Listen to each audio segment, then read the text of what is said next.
I believe I can.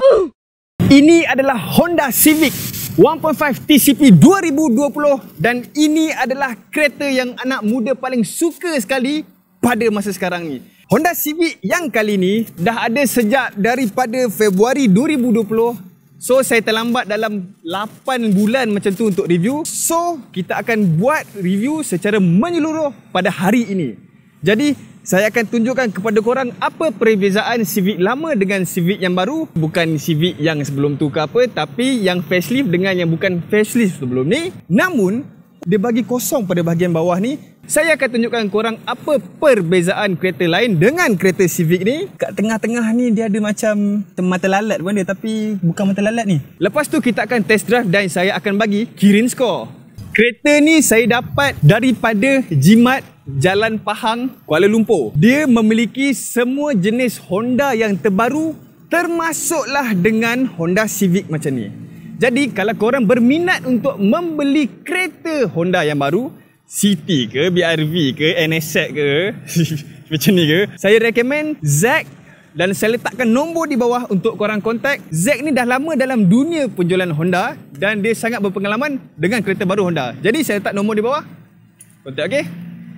So jom kita bermula sekarang.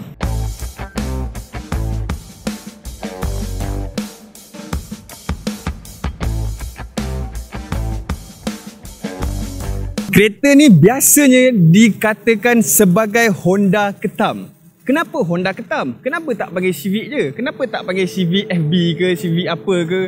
Ini dipanggil Honda ketam kerana dia punya lampu belakang ni sebiji macam tangan ketam. Kita boleh nampak dekat sini kita punya lampu di bahagian belakang ada berbentuk ketam macam ni.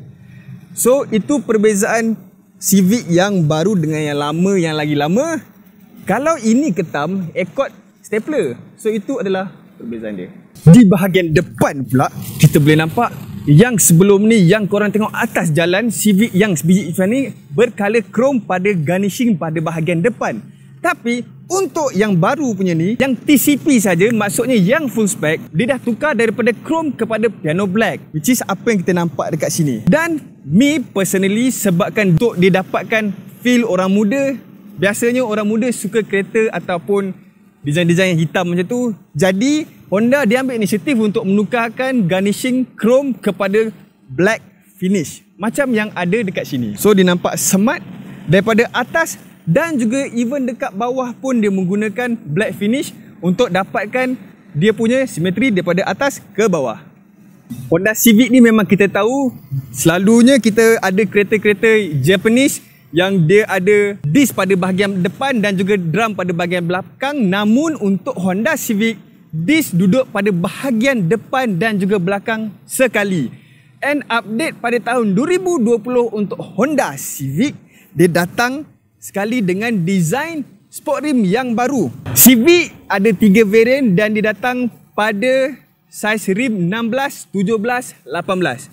Ini adalah full spec, so dibagi 18 inci dual tone sport rim alloy. And design dia agak menarik, dia ada bentuk tajam-tajam macam tu. Di belakang tadi, di tempat di mana kita panggil ketam tu, ada pembaharuan pada bahagian spoiler dia. Jom kita tengok.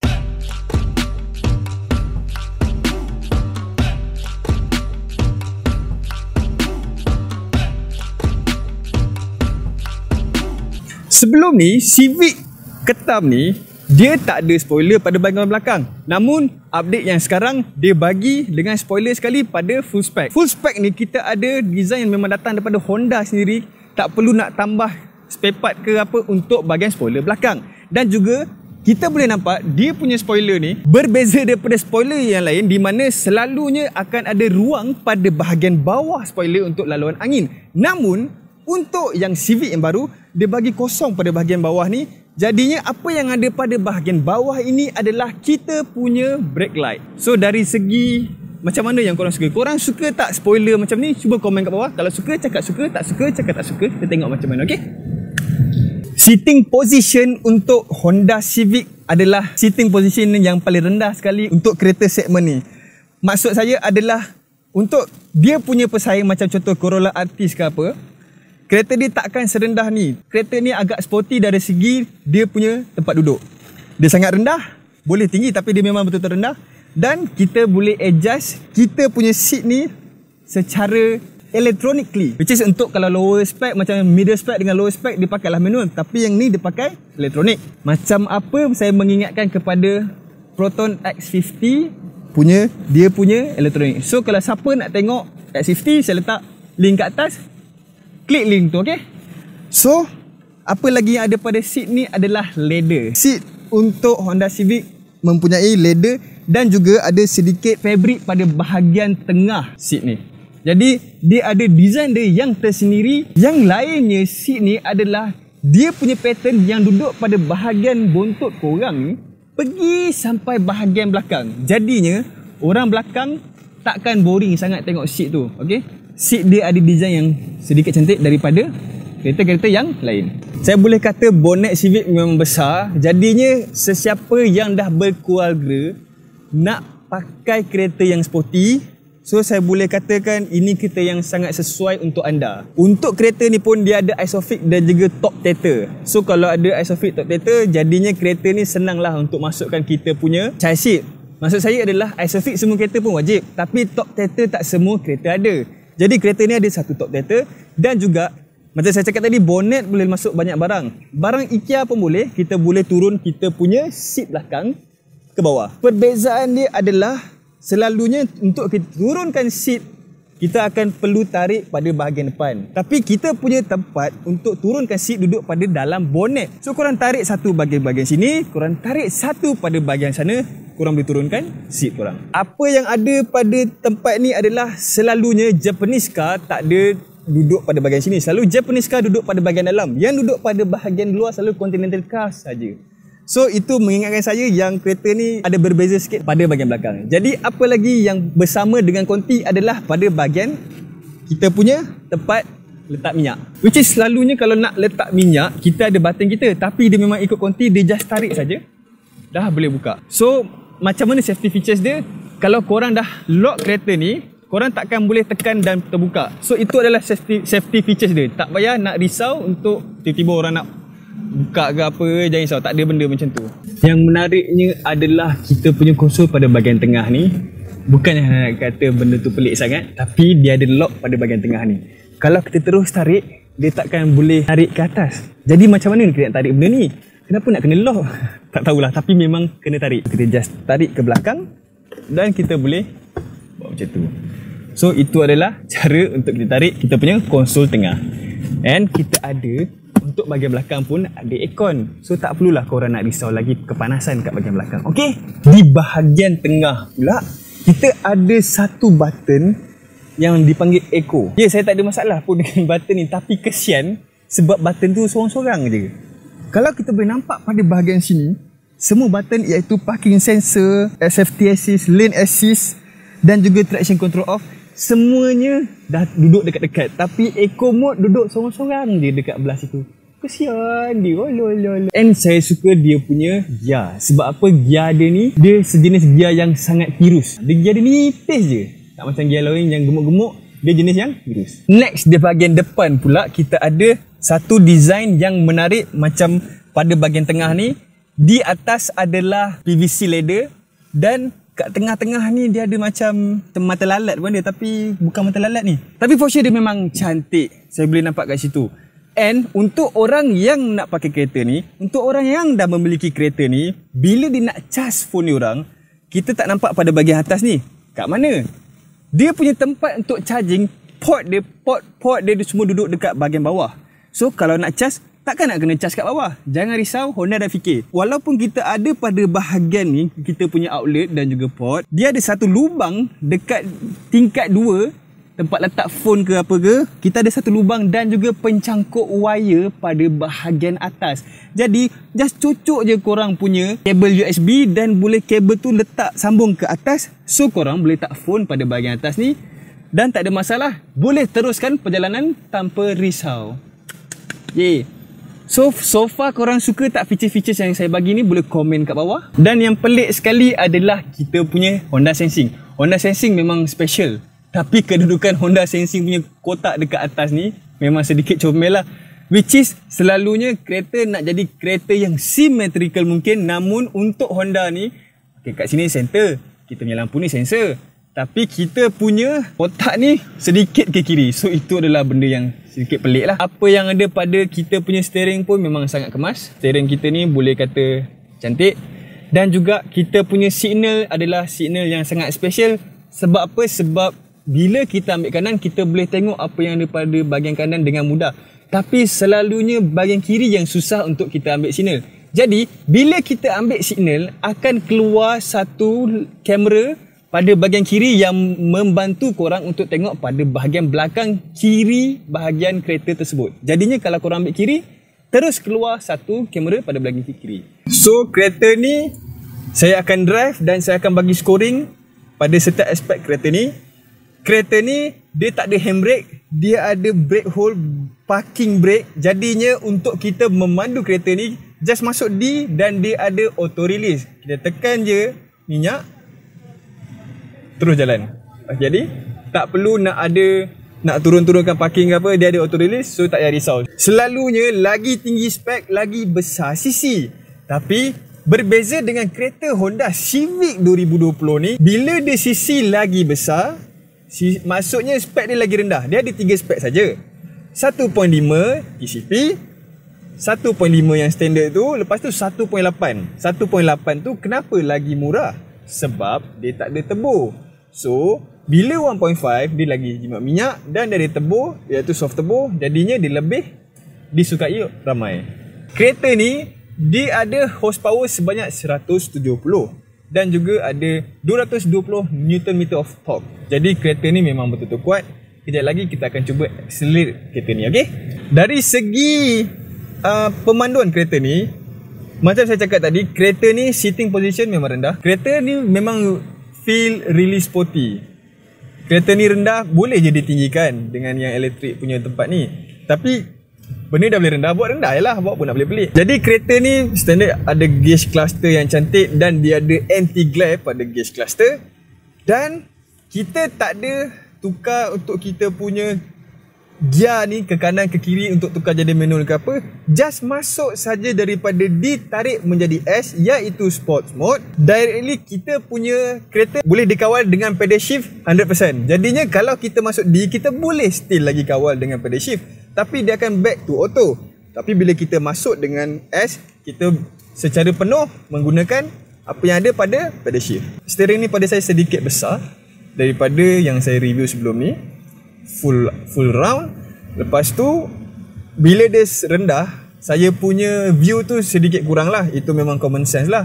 Tapi itu yang kita pilih. Kalau rasa macam tak selesa, just tinggikan saja kita punya seat tu. Walaupun kereta ni menggunakan leather, apa yang saya rasa memang tak panas lah. Selesa betul. Bila kita ambil kiri saja, terus ada nampak kita punya view pada bahagian kiri ni. Jadinya instead of saya perlu toleh kepala saya pada bahagian kiri, kamera ni dah ada yang untuk membantu saya daripada toleh sehabis mungkin. Saya boleh fokus pada jalan directly lah. Saya akan membagi kirim score untuk Honda Civic. So jom.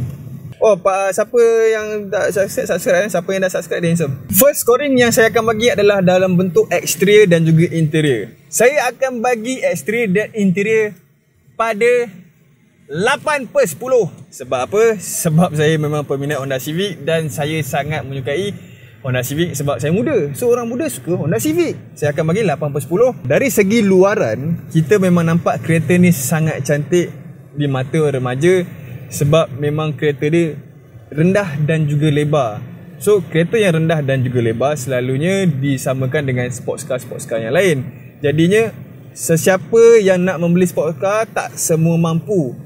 Kereta ni harga 100 lebih dah dapat sports car. Maksud saya memang ada sports car yang harga range macam tu, tapi normally that is a used car.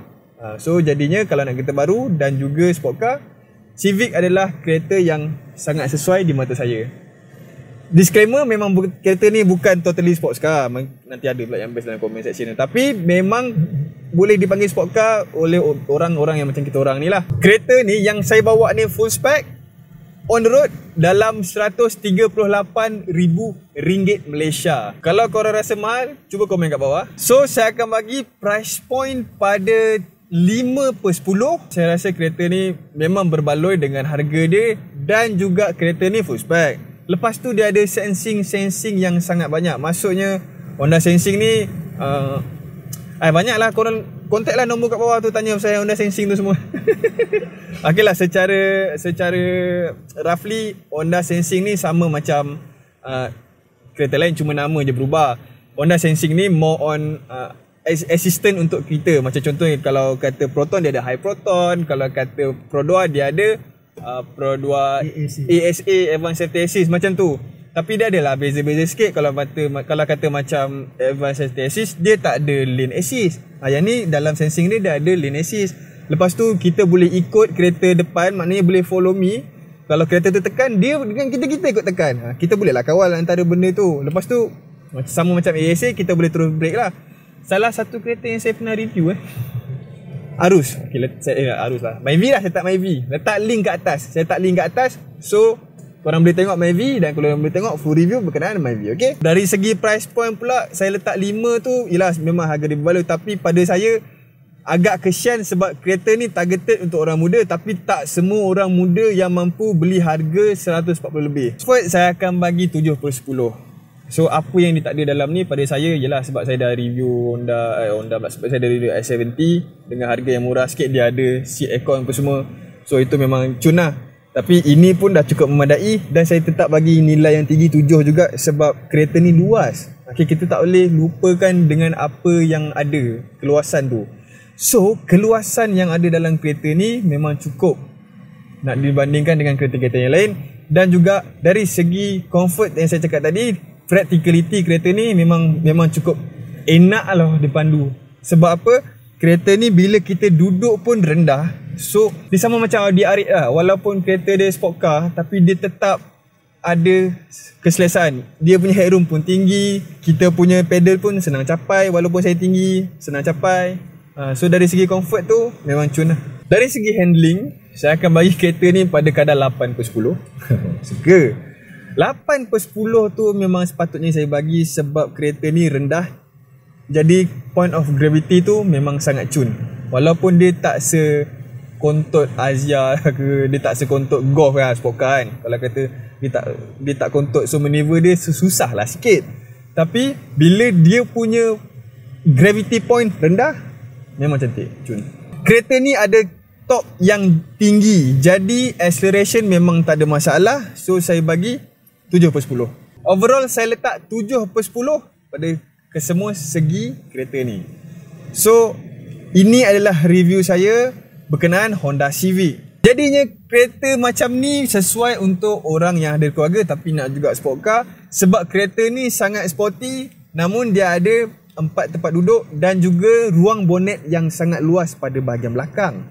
Jadinya bila kita nak pakai kereta macam memang totally sport, ada kereta lain. Kalau kata nak pakai betul-betul kereta keluarga, saya cadangkan SUV.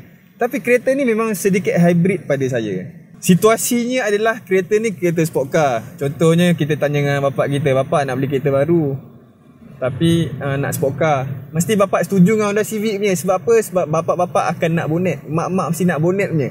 Okay, bonet belakang ni memang betul-betul besar. So orang-orang yang nak berkeluarga sesuai dengan kereta ni. Itu sahaja review saya pada kali ni. Saya review kereta Honda Civic sebab ramai sangat yang PM saya, banyak sangat kat comment section tu nak sangat saya review Honda. So saya dah bagi Honda pada korang. So apa yang korang rasa boleh komen kat bawah. Sila subscribe sekarang, sebab kalau korang tak subscribe kan terlepas pula video-video macam ni. So subscribe, okay? Tekan loceng sekali, tekan like untuk video ni kalau betul suka. Jangan dislike, kalau dislike benci korang. So itu saja, terima kasih, jumpa lagi. Bye.